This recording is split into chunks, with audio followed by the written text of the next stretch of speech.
¿Qué tal? Dios les bendiga. Para mí es un gusto estar en esta clase, en este podcast con todos y cada uno de ustedes. Y comencemos entonces. Vayamos a Nehemías 8 para empezar esta clase. Y que sea obviamente la palabra de Dios guiándonos, enseñándonos esta parte. Y en todo momento recordándonos que es eso lo que tiene que hablar la palabra de Dios. O sea, son estas lecciones y a veces lo primero que pensamos es, bueno, creo que esto lo inventó el ser humano, ¿sí? Y de hecho sí hay muchos seminarios que nada más se enfocan en traer, en cuanto a la predicación, únicamente los pensamientos de otras personas o de otros predicadores. Hay un libro que yo no le recomiendo a nadie y ese libro precisamente dice que uno para predicar pues tiene que tener estas cosas, tiene que hacer esto y realmente son cosas que nada, ¿no? Ya saben, ¿no? Las clásicas frasecitas de no, tú no puedes predicar para condenar, tú tienes que predicar para bendecir. O sea, entonces que cuando se habla de juicio, ¿qué hago? No, hago un lado la Biblia porque porque eso se oye muy feo. Si se habla de juicio, no, eso quítalo, porque eso se oye muy feo. Habla de cosas bonitas, ¿ok? Eso es lo que dice la gente, pero no es lo que dice el Dios. Eso es lo que dice la gente, pero eso no es lo que dice Dios. Y eso es lo que mucha gente hace. Se pone a inventar los pensamientos de otras personas y no sigue lo que Dios dice. Y precisamente en este mundo que vivimos se empieza a inventar que la iglesia debe de ceder. Que debe de ceder al mundo y debe de dejar de ser iglesia y volverse a un club social que se dedique únicamente a agradar a la gente. Y esto bajo muchos principios, pero los más comunes es decir que esto era para antes. Ahorita ya la iglesia ya no tiene lugar. Ahorita la iglesia, si va a existir, pues tiene que ser únicamente para complacer a los demás. Ahorita la iglesia solamente tiene que hablar las cosas bonitas de la Biblia, e incluso si tiene que malinterpretarlo, que lo haga. Y entonces, en vez de ser el trono de Dios proclamando su palabra, se convierte una fiesta que agrada a las personas. Y se le ha exigido a la iglesia que cambie sus convicciones y que deje de cumplir con Cristo. Y las cosas que antes se predicaban con valentía, se aplicaban con valentía, hoy se aplican con ligereza y cobardía, aún por los mismos que se llaman cristianos. Entonces, una verdadera iglesia jamás va a ceder. Un verdadero predicador nunca va a ceder. Ahora, si tú dices, mira, yo siento que debo de ceder, no cedas. Ahora, si tú quieres ceder, entonces aquí tienes que empezar a analizar tus motivaciones, porque si realmente lo estás haciendo únicamente porque quieres agradar a los demás, pues estás mal, la verdad. El día de ayer el pastor Ariel decía algo muy importante. Él decía, si nosotros estamos agradando al mundo como creyentes, algo estamos haciendo mal, de verdad. Y yo sé que hay mucha gente que ahorita va a poner el grito en el cielo y va a decir, no es cierto, ¿cómo crees? O sea, si sigues a Cristo tienes que ser famoso. No es cierto, hermanos. Seguir a Cristo es un llamado a la autonegación. Es un llamado a entender que tenemos que ser odiados por el mundo, que tenemos que ser repudiados por el mundo. Entonces, si yo no estoy siendo repudiado por el mundo, hay algo que allí está pasando. Y puede que nos llamen anticuados y decir eso ya pasó, jamás, o sea, pero tú jamás debes de cambiar tus convicciones y tu lugar con Jesucristo, primeramente. Y escucha muy bien esto, cuando la iglesia, Más Vida, si se le puede llamar iglesia, dijo que la predicación en términos generales se tenía que renovar, o sea, que el trono de Dios, donde es proclamada la palabra de Dios, ahora debe de ser un baby shower. Y bueno, obviamente que gente como Andrés Speaker y Kelly Speaker es normal que piensen ese tipo de cosas, porque no son una iglesia, y mucho menos son predicadores, son personas que al igual que Cash Luna, al igual que Guillermo Maldonado, al igual que toda esa gente que usa un púlpito malinterpretando la Biblia para sus fines egoístas, solamente son falsos maestros o animadores que se vendieron al mundo. Y escucha, tú no te puedes vender al mundo. Y tengo que ser muy claro en esto, la predicación verdadera tampoco es popular. Si llega a ser popular la predicación verdadera es porque Dios así lo quiso. Pero la predicación verdadera nunca va a ser popular. Hoy en día yo veo jóvenes, yo veo gente cristiana que está frustrada porque no son populares. Y dicen, no, es que pues Dios no me llamó. Es que, ¿cuándo me va a llamar Dios? O sea, ¿tú crees que el que Dios te llame es sinónimo de popularidad? Entonces la situación aquí no es que Dios te llame. La situación aquí es que tú quieres ser popular. El problema aquí no es que si Dios te llamó o no te llamó. El problema es que tú aspiras a ser popular. Y el ser llamado por Dios no es un llamado a la popularidad, a ser exitoso.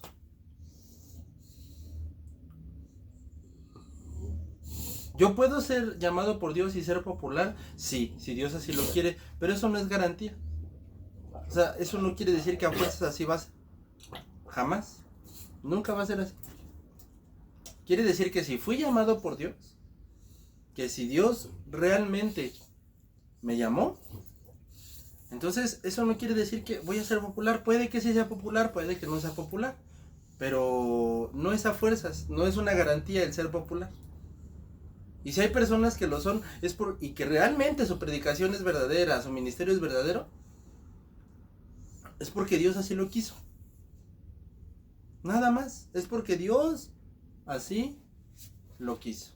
Ahora, si mi vida, si realmente en todo esto yo no soy fiel a Dios y realmente mi vida no está siendo fiel a Dios, entonces no hay duda de que no es verdad que Dios me haya llamado.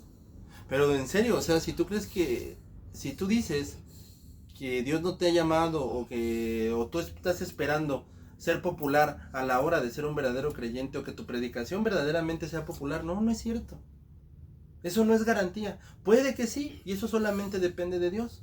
Pero eso no quiere decir que a fuerzas vas a ser así o que vas a ser popular. El llamado a seguir a Cristo es un llamado a fidelidad hacia Él, es un llamado a fidelidad a la predicación de su palabra, pero no es un llamado a la popularidad. Entonces, el problema aquí, te digo, no es que si Dios te llamó o no te llamó. El problema aquí es que desafortunadamente lo que sucede contigo es que lo que realmente pasó o lo que realmente sucedió aquí es que entonces tú no estás esperando un llamado de Dios, ni estás buscando el llamado de Dios, ni lo tienes. Realmente lo que tú quieres es ser popular, es ser exitoso. Y de verdad, te lo digo en serio, el seguir a Dios no es un llamado a la popularidad ni al éxito. Y si eso es lo que estás buscando, pues qué bueno, pero no lo hagas a costa de Dios.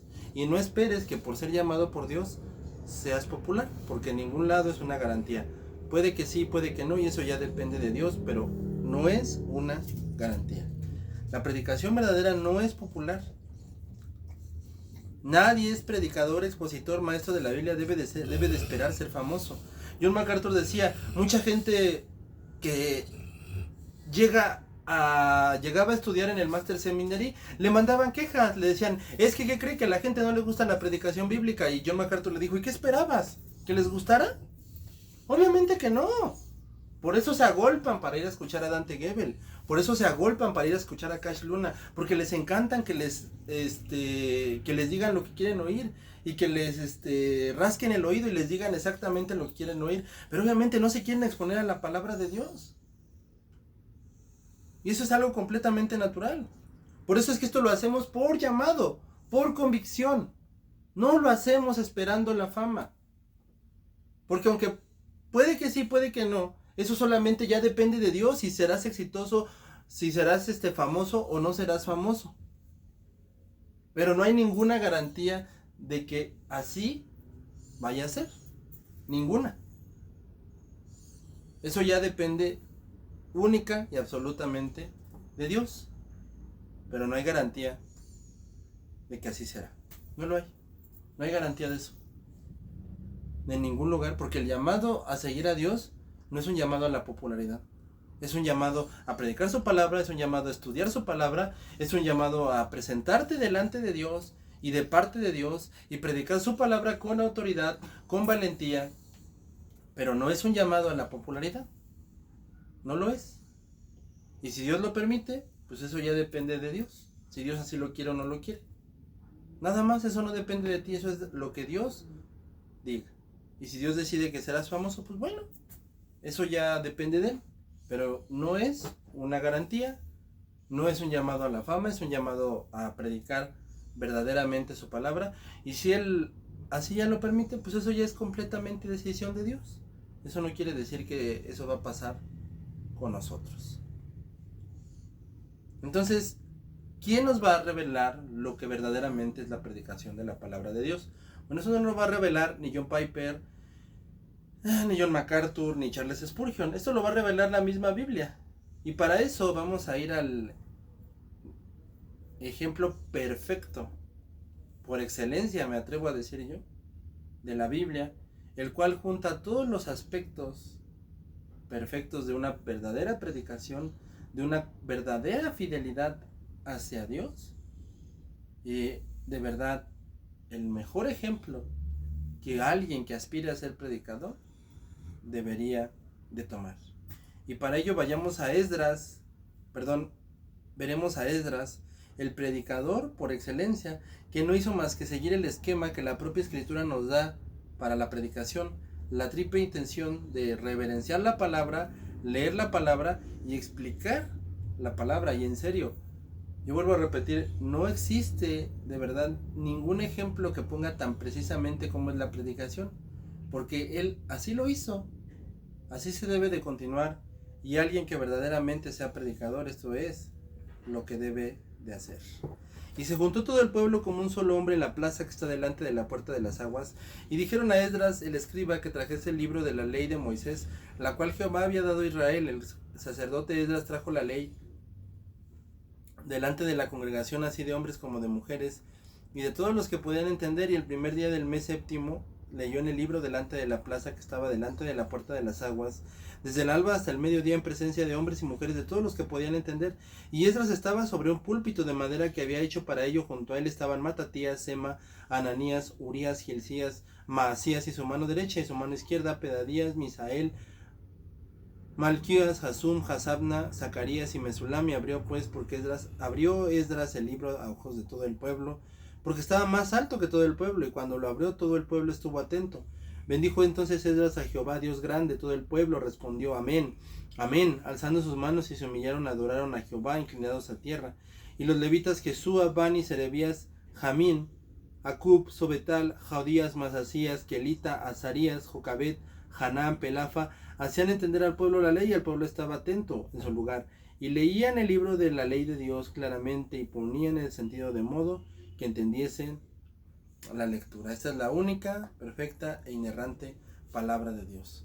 Vamos a caminar a través de 3 marcas. La primera marca se llama reverencia. Es imposible entender Nehemías 8 sin Esdras 7, donde se nos muestra su preparación. Esdras 7:10.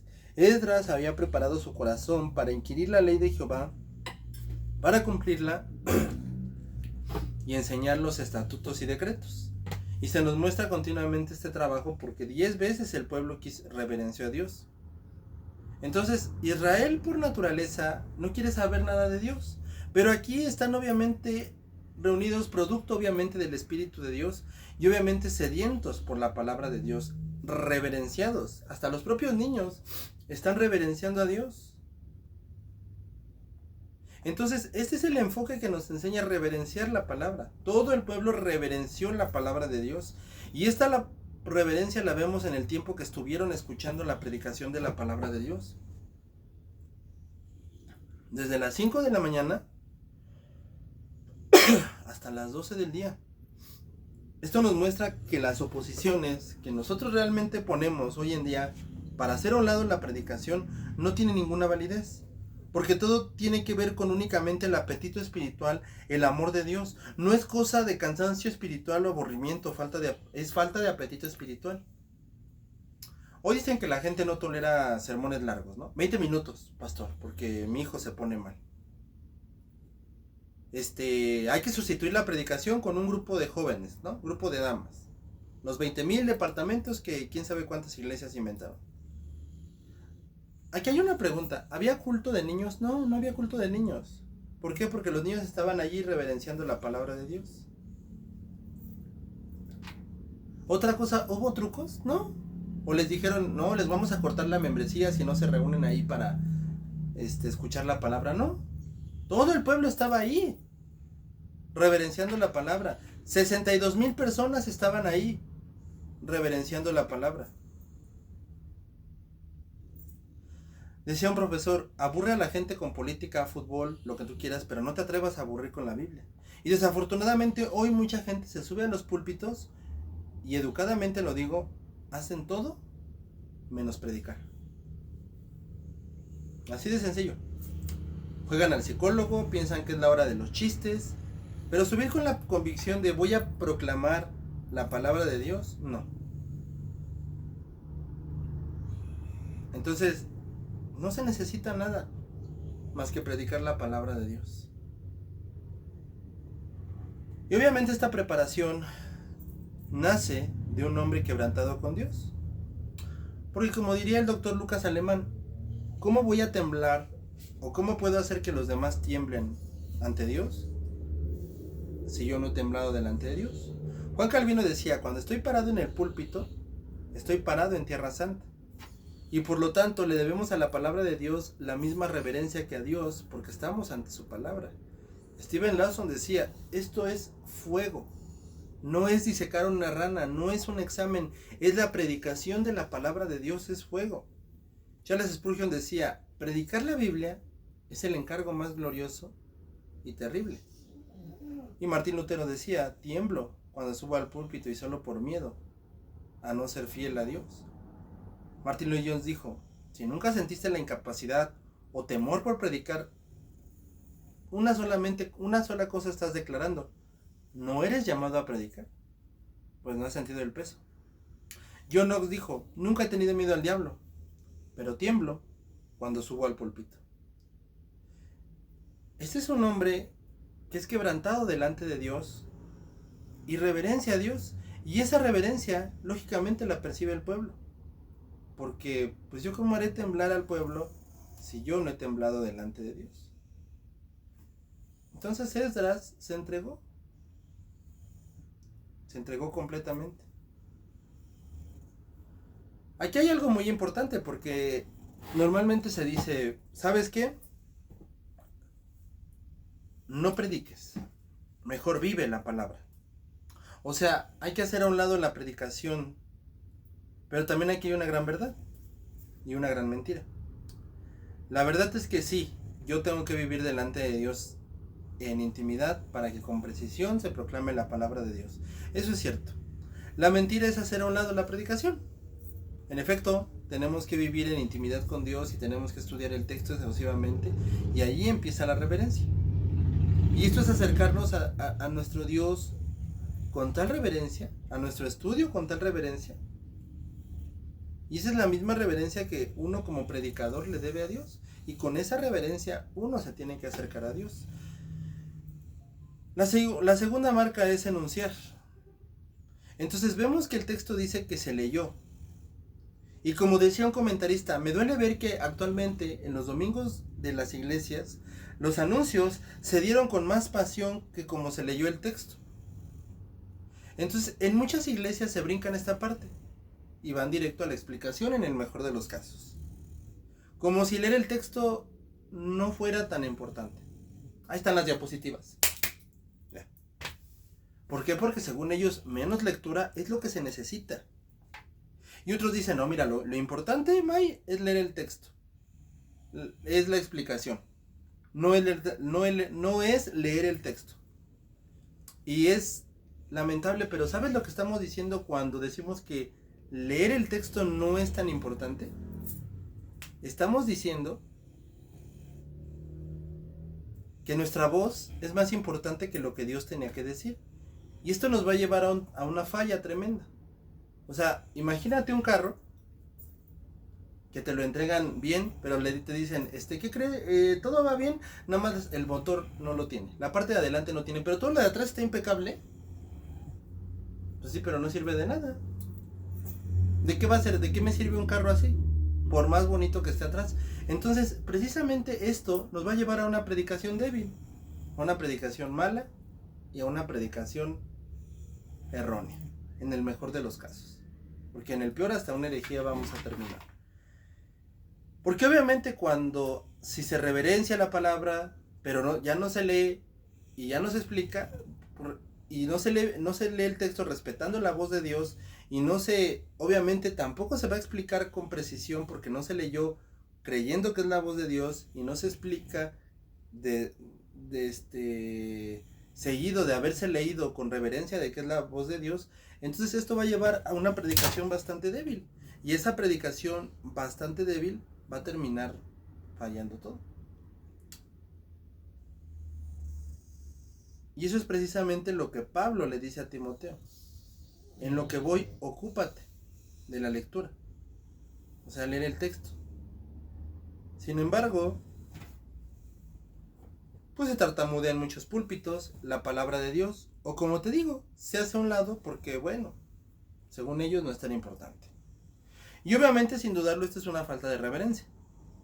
Y aquí es donde todo se va a destruyendo.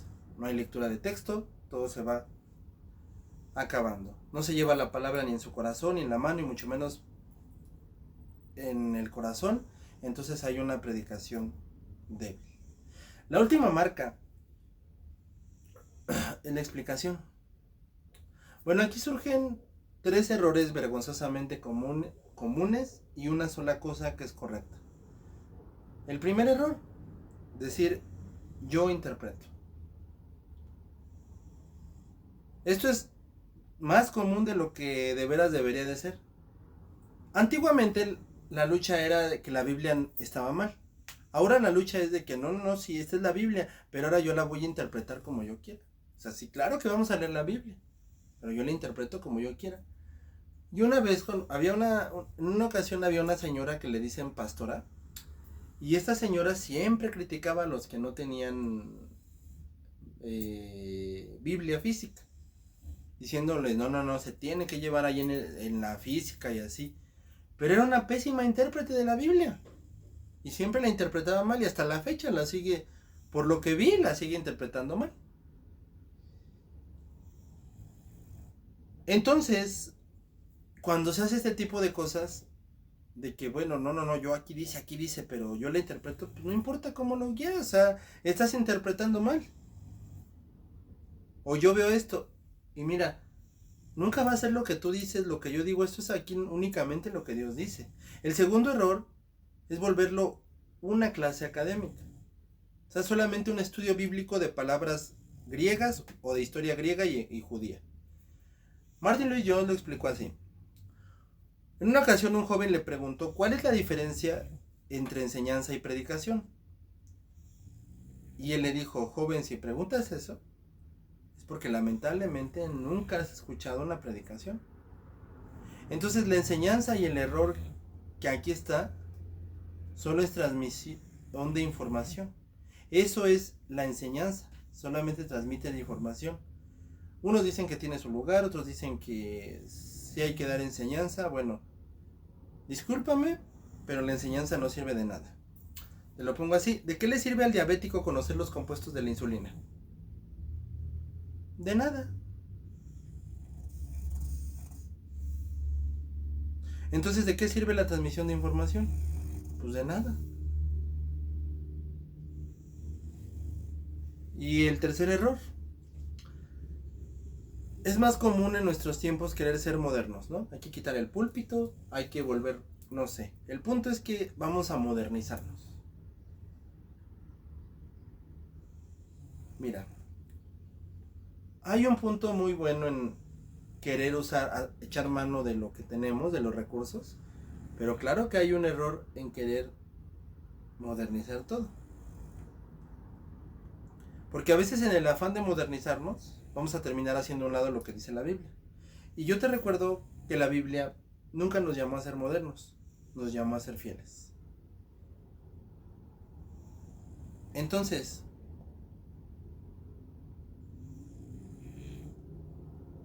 nosotros no podemos buscar esta modernidad, nunca.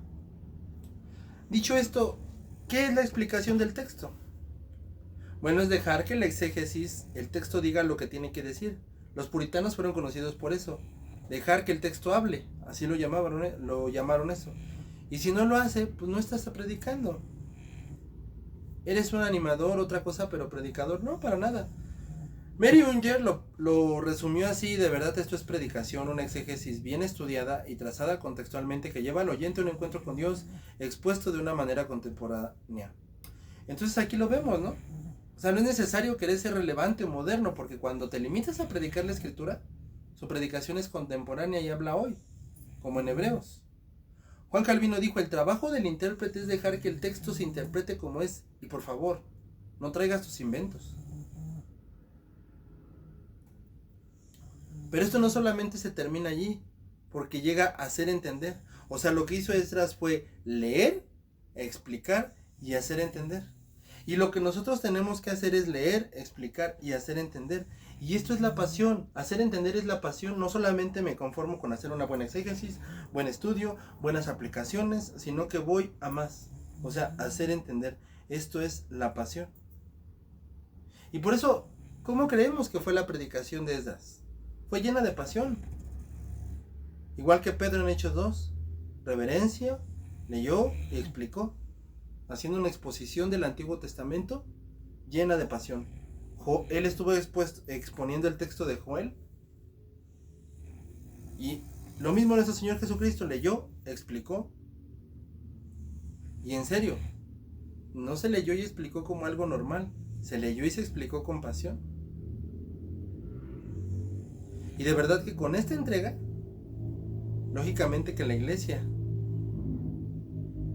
va a responder.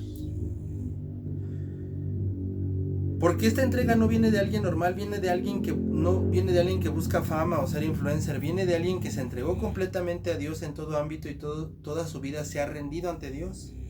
Y este estudio diligente de su palabra viene para poder exponer claramente. Y lógicamente, esto no es fácil. Es un trabajo muy arduo. Y precisamente por eso hay muchas iglesias que están mal. Porque los que deben de predicar, de verdad, no se esfuerzan. Y precisamente por esta flojera, por esta pereza, es que muchas iglesias están como están. Por eso es que mucha predicación es mala. Porque no se esfuerzan. Por eso. Hay tantos púlpitos débiles por predicadores que no quieren esforzarse. Y no es un esfuerzo normal, ni es un esfuerzo superficial, es un esfuerzo a muerte. Como Pablo le dice a Timoteo: un obrero que no tiene nada de qué avergonzarse, que trabaja, que ara la tierra hasta quedar exhausto. Esa es la vida del predicador, que estudia y se fatiga hasta quedar agotado y a verlo todo, y es ahí cuando el texto da su significado. Haber agonizado literalmente. ¿Por qué? Bueno, porque el significado no se dé fácilmente al superficial y mucho menos al perezoso. El significado nunca va a ceder al perezoso. Dios jamás le revelará su texto a un perezoso. Y todo esto con el peso de que absolutamente todo lo que digamos un día tendremos que dar cuentas delante de Dios por todo lo que hayamos hecho. Por ello, que Dios está levantando más hombres como Esdras, que no busquen la fama ni el éxito, ni ser influencers, y menos agradar y complacer a este mundo, sino que tengan un compromiso a muerte por proclamar la predicación de las Escrituras. Y para cerrar esta clase, Esdras nos marcó esta triple intención: de leer la Escritura, reverenciar la Escritura y explicar con pasión. Y por eso es que este manifiesto sea una bendición para todos y cada uno de nosotros. George Whitefield decía: ¿qué clase de predicadores Dios nos dará? Predicadores verdaderos.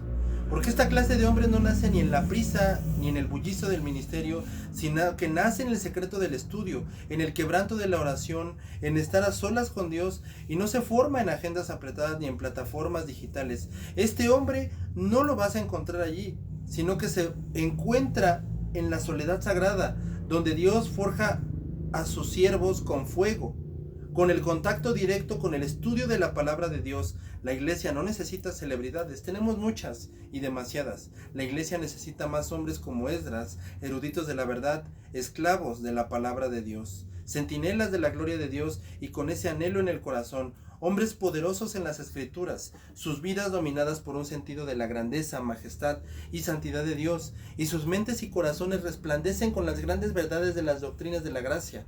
Serán hombres que hayan aprendido lo que es morir a uno mismo, a los objetivos humanos y ambiciones personales, hombres que están dispuestos a ser necios por causa de Cristo, que soportarán el oprobio, la falsedad, y que trabajarán y sufrirán, y cuyo deseo supremo será no ganar los elogios de la tierra, sino ganar la aprobación del Maestro cuando se presenten ante su imponente tribunal. Serán hombres que predicarán con el corazón quebrantado y los ojos llenos de lágrimas, y sobre cuyos ministerios Dios concederá una extraordinaria efusión del Espíritu Santo. He llegado al final de mis notas y que Dios te bendiga.